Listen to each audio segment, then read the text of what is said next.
બીજા જ દિવસે સુરસુંદરી સાધ્વી સુવ્રતાના ઉપાશ્રયે પહોંચી ગઈ. મથાયણ વંદામી કહીને તેણે ઉપાશ્રયમાં પ્રવેશ કરી સાધ્વીજીને નતમસ્તકે 2 કર જોડીને વંદના કરી. ધર્મલાભ. સાધ્વીજી ભગવંતે દક્ષિણ કર ઊંચો કરી આશીર્વાદ આપ્યા.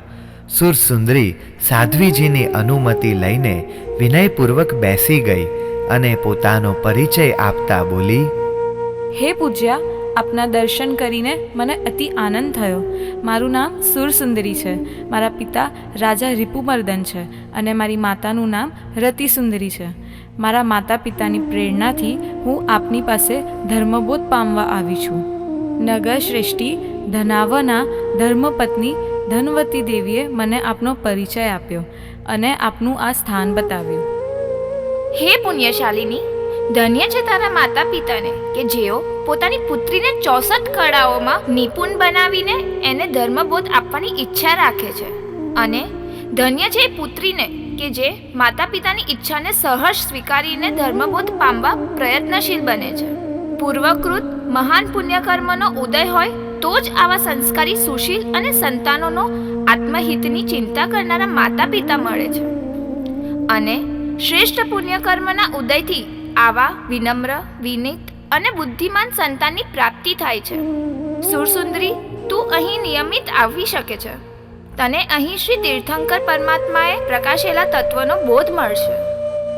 હે પરમ ઉપકારિણી ગુરુમાતા, આજે હું ધન્ય બની.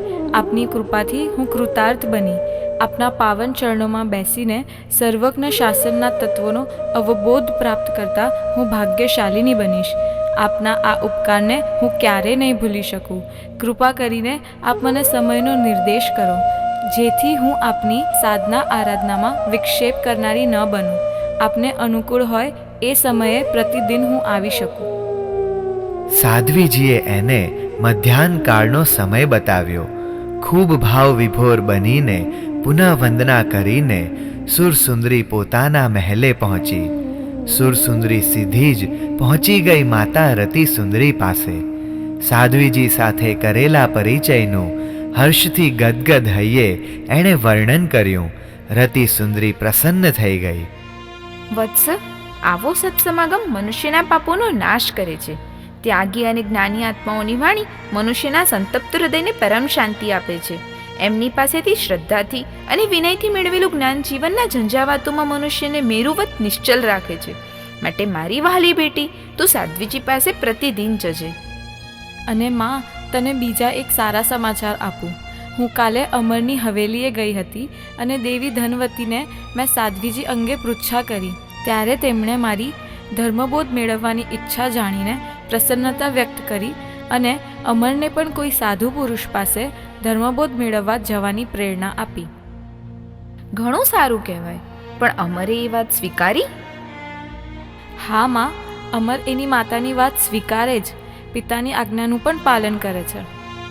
છોકરો પ્રજ્ઞાવંત છે, કલાપૂર્ણ છે, સાથે સાથે ગુણવાન છે. જો એ ધર્મબોધ પ્રાપ્ત કરશે તો એના ગુણો ચંદ્ર સૂર્ય જેમ પ્રકાશી ઉઠશે. અમરકુમારની આવી પ્રશંસા કરતા અને સાંભળતા સુરસુંદરી રોમાંચિત થઈ ગઈ. રતિસુંદરી જાણતી હતી અમરકુમાર અને સુરસુંદરીના મૈત્રી સંબંધને. એટલે સુરસુંદરીના રોમાંચથી રતિસુંદરીને આશ્ચર્ય ન થયું, પરંતુ આનંદ થયો. બેટી, જ્યારે તારા પિતાજી જાણશે કે તે સાધ્વીજી પાસે જવાનું નક્કી કર્યું છે, ત્યારે તેઓને કેટલી બધી પ્રસન્નતા થશે. માં, હું સાધ્વીજી પાસે સર્વપ્રથમ તો શ્રી નમસ્કાર મહામંત્રનો અર્થ, ભાવાર્થ અને રહસ્યાર્થ સમજીશ. આપણો એ મહામંત્ર છે ને? ભલે બેટી, નમસ્કાર મહામંત્રને સમજજે, પરંતુ સાધ્વીજીને વિનંતી કરજે. આગ્રહ ન કરીશ. એ જે ધર્મબોધ આપે તે ગ્રહણ કરજે. નિયત થયેલા સમયે સુરસુંદરી શ્વેત વસ્ત્ર ધારણ કરીને ઉપાશ્રયે પહોંચી ગઈ. વિધિવત વંદના કરીને વિનયપૂર્વક સાધ્વીજી સામે બેસી ગઈ. સાધ્વીજી સુવ્રતાએ શ્રી નમસ્કાર મહામંત્રનું શુદ્ધ ઉચ્ચારણ કરીને મંગલ કર્યું. પુણ્યશાલિની, આજે પ્રથમ દિવસે હું તને શ્રી નવકાર મહામંત્રનો મહિમા બતાવવા ઈચ્છું છું. સુરસુંદરી આનંદ અને આશ્ચર્યથી બોલી ઉઠી. હે ગુરુમાતા, આપે મારા મનની ઈચ્છા કેવી રીતે જાણી લીધી? હું આપને આ જ પ્રાર્થના કરવાની હતી કે મને સર્વપ્રથમ શ્રી નવકાર મહામંત્રનું સ્વરૂપ સમજાવવાની કૃપા ન કરો, અને આપે સ્વયં જ એ વાત કરી. બહુ સરસ યોગાનો યોગ બન્યો. તારી જિજ્ઞાસાને અનુરૂપ મારો પ્રસ્તાવ થયો. તું સારી રીતે મહામંત્રના સ્વરૂપને, મહિમાને અને આરાધના વિધિને ગ્રહણ કરી શકીશ. આપ મહાન છો ગુરુમાતા. સાધ્વીજીએ આંખો બંધ કરી પંચ પરમેષ્ઠી ભગવંતોનું સ્મરણ કર્યું અને પોતાનું કથનીય શરૂ કર્યું. હે સુશીલે, આ વિશ્વમાં 5 પરમ આરાધ્ય તત્વો છે: અરિહંત, સિદ્ધ, આચાર્ય, ઉપાધ્યાય અને સાધુ. પરમ ઈષ્ટ મોક્ષ પદને પ્રાપ્ત કરાવનારા આ 5 પરમેષ્ઠી છે. આ 5 પરમેષ્ઠીને કરેલા નમસ્કાર સર્વ પાપોનો નાશ કરે છે. આ નમસ્કાર સર્વ મંગલોમાં શ્રેષ્ઠ મંગલ છે. જે કોઈ જીવાત્મા 5 સમિતિને પાલનમાં પ્રયત્નશીલ બનીને 3 ગુપ્તીને પવિત્ર થઈ આ મહામંત્રનું ત્રિકાળ સ્મરણ કરે છે, તેના શત્રુઓ મિત્ર બની જાય છે, વિષ અમૃત થઈ જાય છે, શરણ રહિત અરણ્ય પણ વસવાલાયક મહેલ બની જાય છે, દુષ્ટ ગ્રહો અનુકૂળ થઈ જાય છે, ચોરો યશ ફેલાવનારા બની જાય છે, ખરાબ નિમિત્તો અને અપશુકનો શુભ ફળને આપનારા બની જાય છે. બીજા મંત્ર તંત્રો એનો પરાભાવ કરી શકતા નથી. ડાકણો દ્રોહ કરી શકતી નથી. સર્પ કમલદંડ બની જાય છે. અગ્નિ ચણોઠીનો ઢગલો થઈ જાય છે. સિંહો શાંત થઈ જાય છે. હાથી હરણ જેવા બની જાય છે. રાક્ષસો રક્ષા કરનારા બની જાય છે. ભૂતો વિભૂતિ આપનારા થઈ જાય છે. વ્યંતરો દાસ બને છે. યુદ્ધ ધનપ્રદ બને છે. રોગ ભોગપ્રદ બને છે. વિપત્તિ સંપત્તિ આપનારી બની જાય છે. દુઃખો સુખમાં બદલાઈ જાય છે. જેમ ગરુડનો સ્વર સાંભળવાથી ચંદનનું વૃક્ષ સર્પોના બંધનોથી મુક્ત થાય છે, તેમ નમસ્કાર મહામંત્રનો ગંભીર ધ્વનિ સાંભળવાથી મનુષ્ય તમામ બંધનોથી મુક્ત થાય છે. મહામંત્રમાં એક ચિત્તવાળા જીવો માટે જળ, સ્થળ, સ્મશાન, પર્વત, દુર્ગ વગેરે ઉપદ્રવના સ્થાનો ઉત્સવરૂપ બની જાય છે. વિધિપૂર્વક પંચપરમેષ્ઠી નમસ્કાર મંત્રનું ધ્યાન કરનારા જીવો તિર્યંજ ગતિ કે નરક ગતિમાં જતા નથી. આ મહામંત્રના પ્રભાવથી બલદેવ, વાસુદેવ, ચક્રવર્તીની સંપત્તિ સુલભ થઈ જાય છે. વિધિપૂર્વક ભણેલો આ મંત્ર વશીકરણ, સ્તંભન આદિ કાર્યોમાં સિદ્ધિ આપનારો બને છે.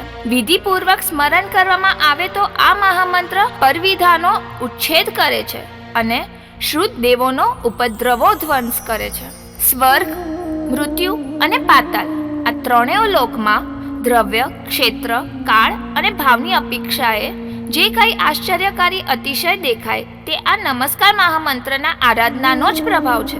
એમ સમજજે, ત્રણેય લોકમાં જે કંઈ સંપત્તિઓ દેખાય છે તે નમસ્કાર રૂપી વૃક્ષના અંકુર, પલ્લવ, કળી કે પુષ્પો છે. એમ સમજજે.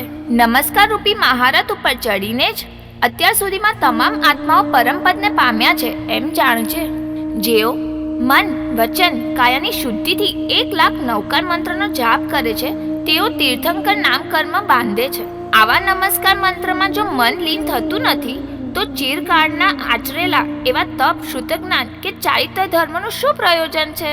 જે અનંત દુઃખોનું ક્ષય કરે છે, જે આ લોક અને પરલોકમાં સુખ આપનારી કામધેનુ છે અને કલ્પવૃક્ષ છે, તે મંત્રાધિરાજનો જાપ શા માટે ના કરવો?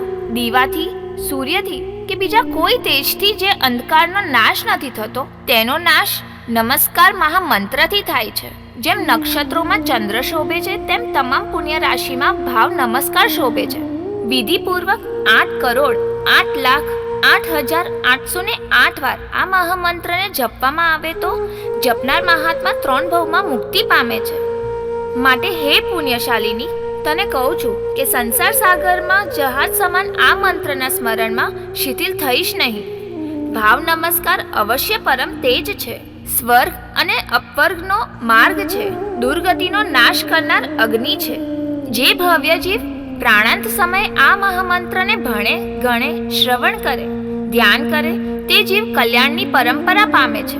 મલ્યાચલમાંથી ચંદનની જેમ અને દહીંમાંથી માખણની જેમ આગમોના સારભૂત અને કલ્યાણના નિદાન સમાન આ મહામંત્રને ધન્ય જીવો જ આરાધે છે. પવિત્ર શરીરે પદ્માસને બેસીને, હાથને યોગ મુદ્રામાં રાખીને, સંવિઘ્ન મનવાળા બનીને સ્પષ્ટ, ગંભીર અને મધુર સ્વરે આ નમસ્કાર મહામંત્રનો સમ્યક ઉચ્ચાર કરવો જોઈએ.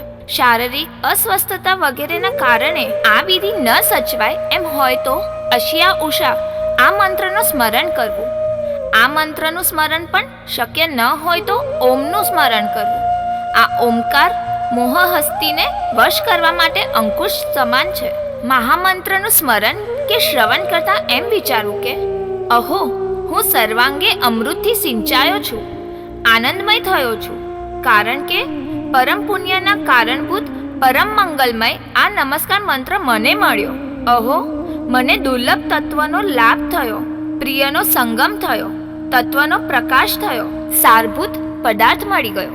આજે મારા કષ્ટો નાશ પામ્યા, પાપો પલાયન થઈ ગયા, હું ભવસાગરને તરી ગયો.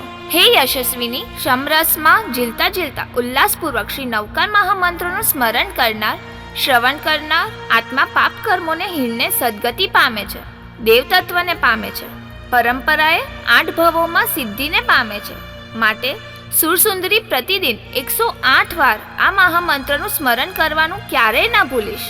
જે જીવાત્મા પ્રતિદિન 108 વાર આ મંત્રનો જાપ કરે છે તેને કોઈ ડાકીની, શાકીની આદિ નડતા નથી, કોઈ દેવી પ્રકોપ થતો નથી. આ મહામંત્ર જો જન્મ સમયે સાંભળવા મળે તો આ મંત્ર જીવનમાં વૃદ્ધિ આપે છે, અને મૃત્યુ સમયે સાંભળવા મળે તો સદગતિ આપે છે. આપત્તિ વખતે ગણવામાં આવે તો આપત્તિઓ દૂર થાય છે, અને જો વૃદ્ધિની વેળાએ ગણવામાં આવે તો વૃદ્ધિનો વિસ્તાર થાય છે. 5 મહાવિદ્ય ક્ષેત્રોમાં કે જ્યાં શાશ્વત સુખમય કાળ છે ત્યાં પણ આ શ્રી જીન નમસ્કાર મંત્ર જપવામાં આવે છે. 5 ઐરાવત અને 5 ભરતમાં પણ શાશ્વત સુખ આપનાર આ નવકાર મંત્ર ગણવામાં આવે છે. હે આત્મન, અત્યંત ભયંકર એવા ભાવશત્રુઓના સમુદાય પર વિજય મેળવનાર અરિહંતોને, કર્મમળથી અત્યંત શુદ્ધ થયેલા સિદ્ધ ભગવંતોને, આચારને પાડનારા આચાર્ય ભગવંતોને, ભાવશ્રુતના દાતા ઉપાધ્યાય ભગવંતોને તથા શિવસુખના સાધક સર્વ સાધુ ભગવંતોને નમસ્કાર કરવા માટે નિરંતર ઉજમાળ બનજે. સર્વ કુવિકલ્પોને ત્યજી દઈ આ નમસ્કાર મંત્ર પ્રત્યે આદરવાળી બનજે. સાધ્વીજીનો ધીર ગંભીર વાણી પ્રવાહ અસ્ખલિત ગતિએ વહેતો રહ્યો. સુરસુંદરીના અંતઃસ્થલને એ પ્રવાહે ભીનું ભીનું કરી નાખ્યું. સુરસુંદરી બોલી ઉઠી, ગુરુમાતા, અદ્ભુત વર્ણન કર્યું આપે, અપૂર્વ તત્વ સમજાવ્યું આપે. અહો, કેવો અચિંત્ય પ્રભાવશાળી છે નમસ્કાર મહામંત્ર. આજે ખરેખર હું ધન્ય બની. હે પરમોપકારિણી, મને એવી પ્રતિજ્ઞા આપો કે હું પ્રતિદિન 108 વાર આ મહામંત્રનું સ્મરણ કરીશ. સાધ્વીજીએ સુરસુંદરીને પ્રતિજ્ઞા આપી. સુરસુંદરીએ પુનઃ વંદના કરી, કુશળ પૃચ્છા કરી, અન્ય સાધ્વી વૃંદને ભાવપૂર્વક વંદના કરી અને ઉલ્લસિત ચિત્તે પોતાના મહેલમાં આવી. હજુ એની સ્મૃતિમાં, કલ્પનામાં સાધ્વીજીની સૌમ્ય છતાં ભવ્ય મુખાકૃતિ તરવરે છે. હજુ એના કાનોમાં સાધ્વીજીની વાણીના સૂર ગુંજ્યા કરે છે. નવકાર મંત્રનું ભાવ સ્મરણ કરતી એ ધ્યાનમગ્ન થઈ ગઈ.